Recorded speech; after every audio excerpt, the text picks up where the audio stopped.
I started the recording, and then what else did you need me to do? If you want to disable the waiting room, if you go to participants and click more, just if enable waiting room is checked. Just did admit all Here we in your waiting room.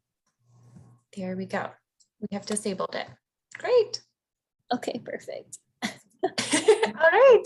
Well, since I know we are a brief presentation here, we will go ahead and get started. So thank you all for being here today. We are excited to share some of the knowledge that we gained from our own COVID life experiences as faculty. So today, my colleague and I will be presenting a how-to guide transitioning skill-based assessments to the online platform. So my name is Sara Wettergreen, and I'm an assistant professor at the University of Colorado Skaggs School of Pharmacy. I also practice in primary care and primarily teach in a communications course that is relevant to what we're speaking to today. I'll now pass it over to my colleague, Toral Patel, to share a little bit about herself and get us started. Hi, thank you, Sarah. I'm Toral Patel. I also am an assistant faculty of clinical pharmacy at the School of Pharmacy, and I teach another communications course. And so we're going to be sharing our experiences today, and my practice site is at the hospital. All right, you want to go to the objectives, Sarah? So today we have a very quick session, but we want to look at methods to convert an in-person assessment to the virtual environment, which we were definitely forced to do. You might have been as well during the pandemic. Identify potential challengers and enablers to successful implementation of the virtual assessment, and then discuss opportunities with you guys for implementation within other skill-based activities that could be possible.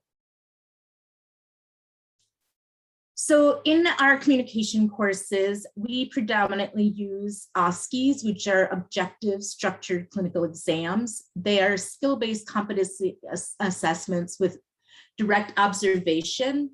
They're typically used in healthcare and the medical field, and they're really useful for assessing clinical skills and communication assessments. We use standardized patients or SPs for many of these assessments, and some of the assessments we use these OSCEs for is to assess our learners in their ability to take a medical history, provide medication and device counseling, and to provide provider communication. So today we're going to talk about how we actually took an assessment that we typically do in person and quickly changed it to the virtual setting. The assessment that I'm going to talk to you about is our students are assessed on how to counsel on inhalers using a standardized patient and then observation by a faculty member.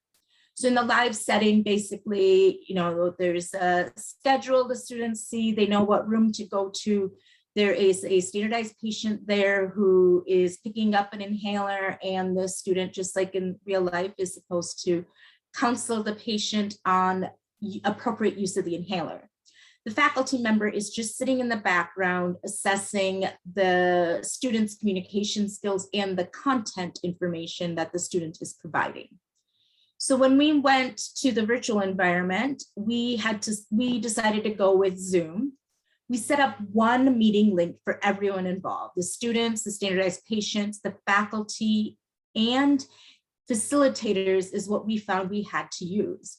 Students were scheduled in 20-minute intervals. So for each session, that means that they had, a couple minutes for an introduction, any technical issues, a setup, and then they still got their 10 minutes full of being able to counsel the patient on the appropriate use of the inhaler using the Zoom platform.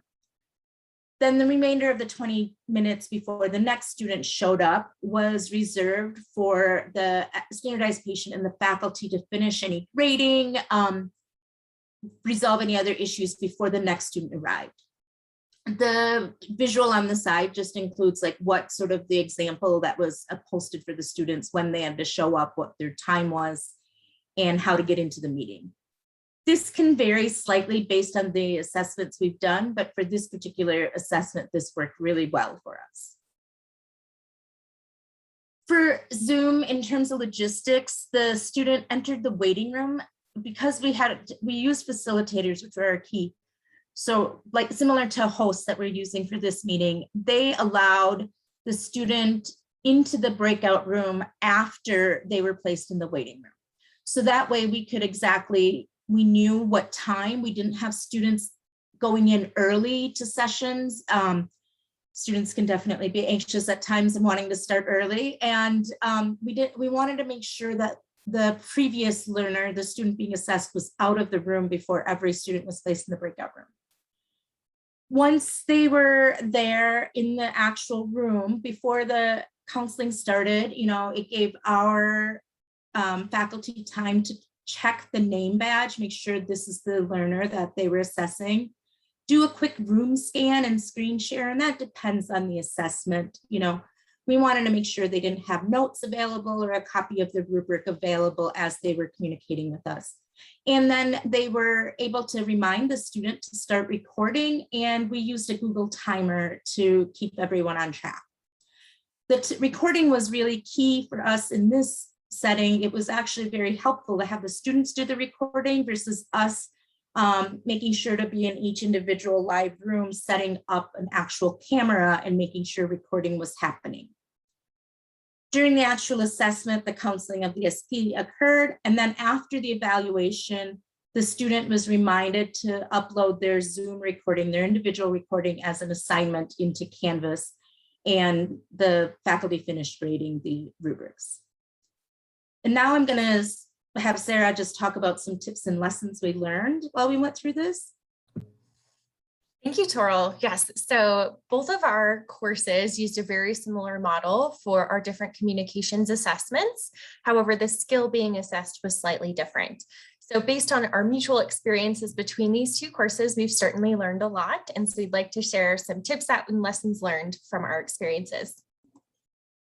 So our first tip is to design your evaluations to mimic the real world. So as best as possible, even if you're mimicking this virtual environment. And some skills translate to that a little bit better than others. During the pandemic, we just had to do what we could, but there are certainly some skills that should be assessed virtually, and we will maintain that moving forward. In the real world, for our practice as clinical pharmacists, we are working with patients in practice, and so we use standardized patients, as Toril mentioned. So this most realistically modeled what we would actually complete in a patient care setting. However, one of the challenges with this is the cost. So we pay SPs per hour for their services, and then also the department that manages the standardized patients has some fees associated with that. And then also their availability. So we had to model our schedule based on how many standardized patients we would have available for certain evaluations. Our tip 2 is to use proctors for the evaluation. So as you may have seen today, things come up. There are technical challenges when we move into this different environment. So having proctors available is helpful in helping to make sure the evaluation runs smoothly, to go through any of these challenges that might occur, providing orientation and instructions to students. So once they entered the main room from the waiting room, we'd provide them with those instructions as a group. And that allowed the faculty involved in this evaluation to be available for questions for standardized patients and to be speaking with students and answering their questions rather than providing that orientation. We also had 2 per evaluation. And so that's something that we'd recommend moving forward if you were to implement something similar. Tip 3, to ensure adequate training. And we really think training is necessary not only for our students, but also for the faculty, evaluators, standardized patients, whoever might be involved in this evaluation. For students, we practice this by having mock evaluations the week before they were in a graded and evaluation settings. They could get used to practicing the skill, but also get used to some of the technology and requirements necessary to make this run smoothly. For faculty and evaluators, we performed a live online training the morning of the assessment, both before the practice evaluation and for the actual evaluation. And both of those experiences were not only helpful for students, but also helpful for us to make sure that we're prepared to run the evaluation as smoothly as possible to ensure we're providing an equitable experience to all students. For tip 4, we again want to be prepared for tech issues. So different challenges might come up where maybe someone arrives late, someone's internet might cut out, or they lose power at their home, and that causes them to lose their internet. And that happens both for standardized patients, faculty, students. So we're prepared for that on all ends. And so to help mitigate that, we developed a communication strategy for the co-facilitators outside of Zoom to make sure we were able to have those private conversations. So we used Microsoft Teams Messenger to facilitate that.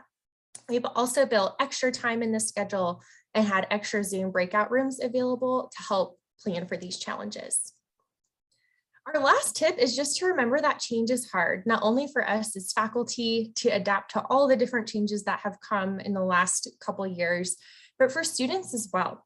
We saw that for the example that Toril mentioned with inhaler counseling, students' perceptions of evaluations might differ from the actual outcomes.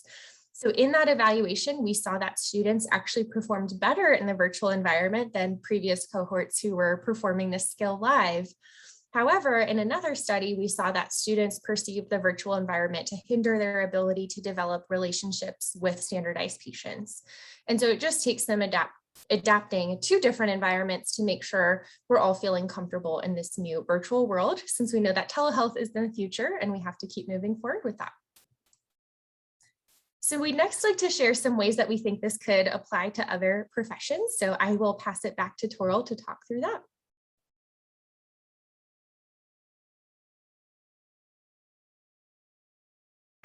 Okay, thank you. So I looked and, I really looked hard to see, is these kind of assessments, even just in person, being done outside of the healthcare realm. And what I found were that OSCE-like or just, assessments were done in several different settings. And then I think there's possibility to bring it into some things that we do on campus that we could expand it to. Sarah, can you go to the next slide, please?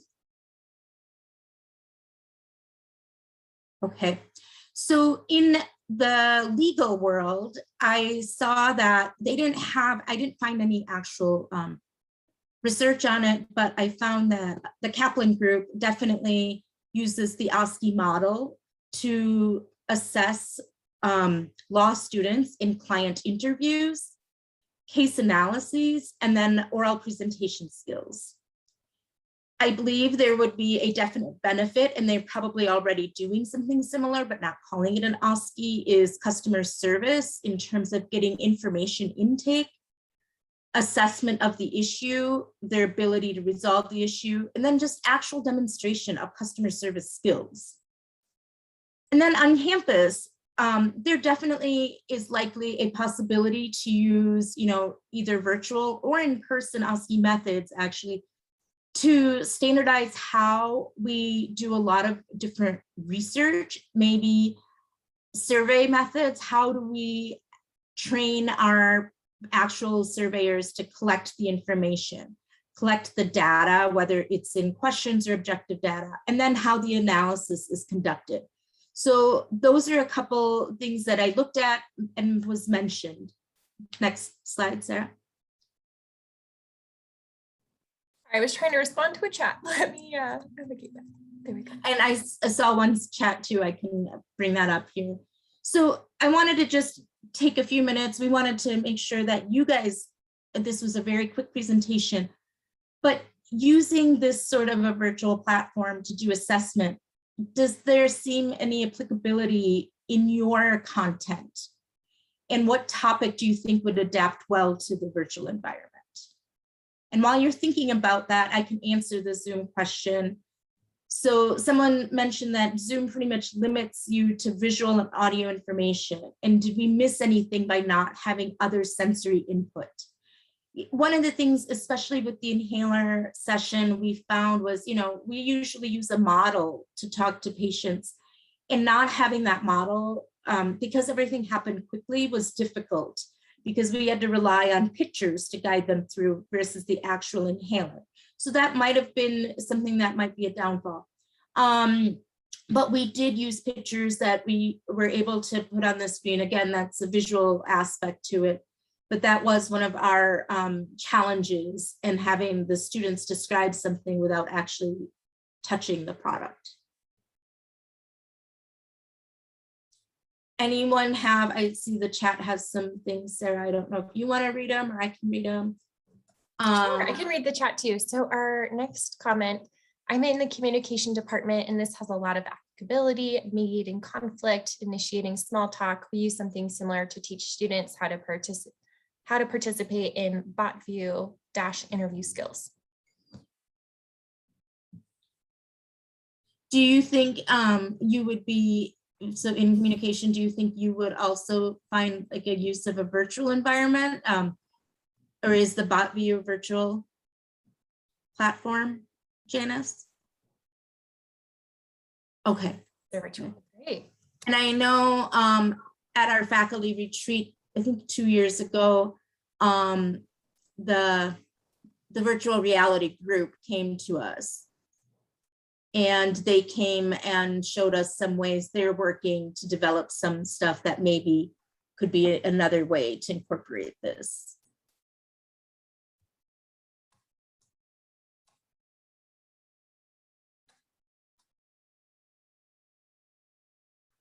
So for logistics, if you guys are thinking of a topic that you are doing this for or are thinking of doing this for, what tools and resources would you need to convert your evaluation to the virtual environment?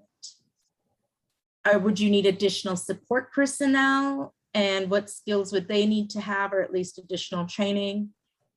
And then are there other tips you'd like to share? Yes, facilitators. Thank you, Janice. Facilitators help a bunch. You need someone to kind of, I think, guide where everyone needs to go.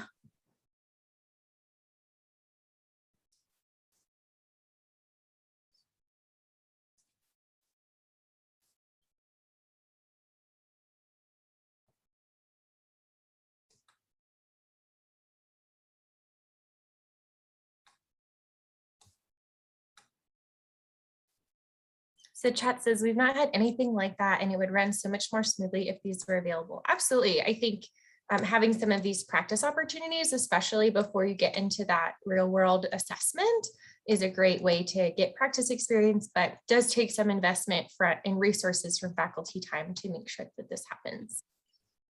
Our next question, if students need to use specific tools or materials, they could potentially use a checkout system to borrow tools for the duration of the course.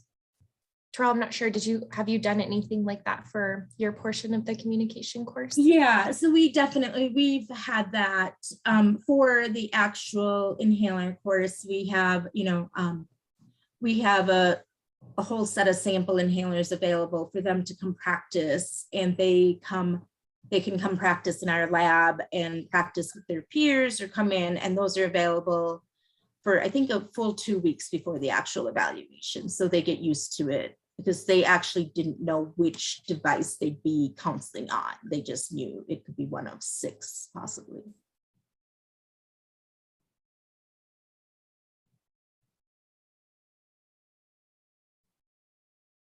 I know we are about at the end of our time here. I would like to open the floor for any other last minute comments or questions from the group.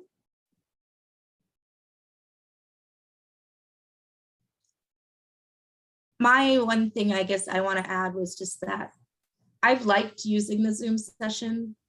It was nice to have the recording ability for sure for assessments. And then someone saying to have interpreters available, that would absolutely be great if we could have interpreters available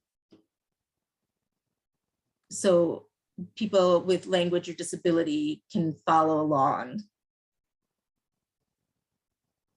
And that certainly applies to our clinical practice as well, where often in my practice, I will communicate with patients of different ability levels and different language skills. So I think having that skill for students as well to learn to work with interpreters of different types and use different technologies to communicate with different populations is also a great skill to learn. So that's great.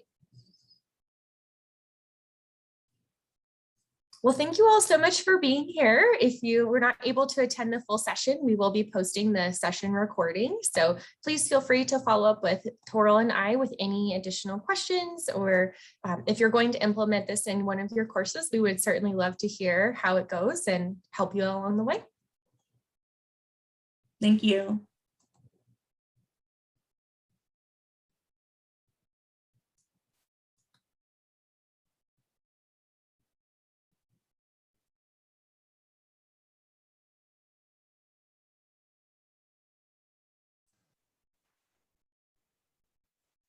Good job, folks.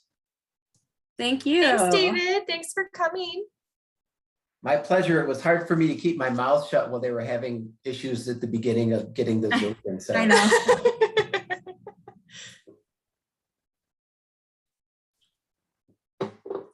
Stop recording.